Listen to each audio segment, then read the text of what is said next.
Statement that you guys will each be receiving a copy of after this for a press release. But on May 17th at approximately 12:11 p.m., Unified Police Department dispatch did receive a call about a family member who was holding an individual later identified as the suspect at gunpoint. Police responded, and this was near the address of 2300 East, 2900 South of Millcreek. The suspect, Dominic Christopher Garcia, a 23-year-old male from Salt Lake, was taken into custody at about 12:25 from Unified Police Department. According to the early stages of our investigations with our violent crimes detectives as well as our domestic violence detectives, the suspect began a romantic relationship with one of the adult victims in November of 2024, eventually embedding himself within the victim's family. About early of January 2025, he had moved into the family's Millcreek residence where 2 parents, 5 children, including 1 juvenile, resided. Over time, Garcia created an atmosphere of fear and control, falsely claiming affiliations with dangerous cartels. He told the family they could not leave the house without permission or risk of retaliation from cartel members. He claimed his people were watching and any defiance could result in their deaths. Garcia further had accusations of defrauding the family by soliciting money under false pretenses involving fake business ventures, being armed at all times, keeping weapons on his persons or within reach at all times. He forced one of the victims to purchase the firearms during a month-long road trip that he actually took the entire family on throughout the state of Utah. He confiscated and inspected victims' phones within the family, threatening and pointing weapons at them when he discovered any outside communication. He was physically abusing the victims, including holding the victim's head underwater in an ice bowl as punishment and making another stand nightly watch until about 5 a.m. to monitor the residents. He also imposed a rigorous boot camp on one of the family members, requiring multiple daily workouts, sometimes lasting up to 2 hours per session. He repeatedly claimed that the relatives were involved in the cartel, reinforcing his threats and manipulation. He also abused the family pets inside the home. The suspect has currently been booked into the Salt Lake County Jail and is facing multiple charges, including aggravated kidnapping, aggravated assault, animal abuse, stalking, and threats of violence. We at the Unified Police Department encourage anyone who feels unsafe or threatened to seek help without hesitation. In emergencies, call 911, or for non-emergencies, our non-emergency number is 801-840-4000. We want to remain deeply mindful of the victims at the heart of this case. Our thoughts are with the families as they begin the path to healing. We are relieved that they are now safe and able to access the support services they need during this difficult time. We also extend our appreciation to the officers who responded with professionalism and care, and the detectives whose ongoing efforts reflect our mission to serve, protect, and stand firmly with the victims of violence and coercion. So each of you guys will be receiving a copy of that. I can take a few questions. Can you talk any more about this family? I mean, how could this go on for 6 months? If the family is 7, you said only 1 juvenile involved in that.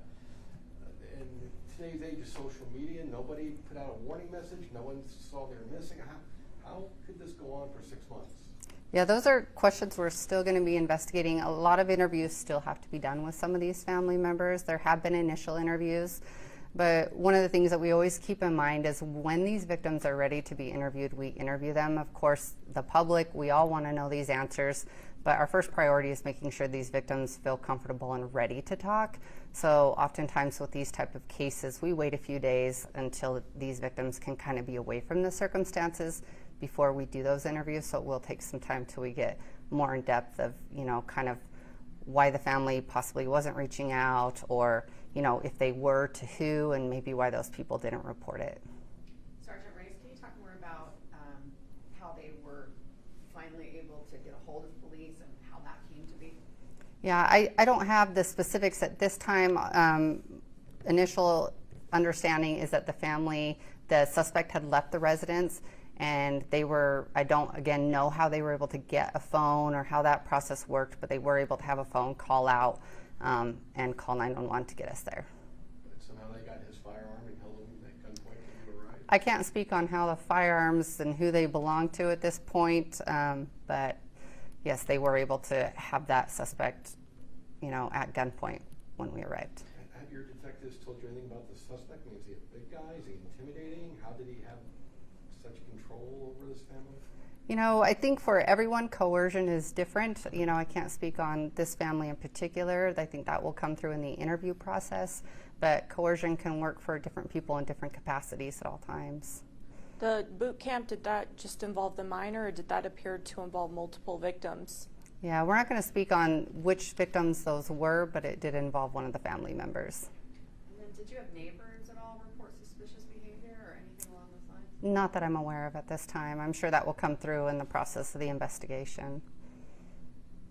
Was the suspect also restricting their ability to, say, go to school or work or those kinds of daily activities? No, I can't speak on that with, you know, as far as in regards to the juvenile, but I know there was a very limited time that this individual allowed these people out of the home. It's my understanding at most times it was 2 hours outside of the home.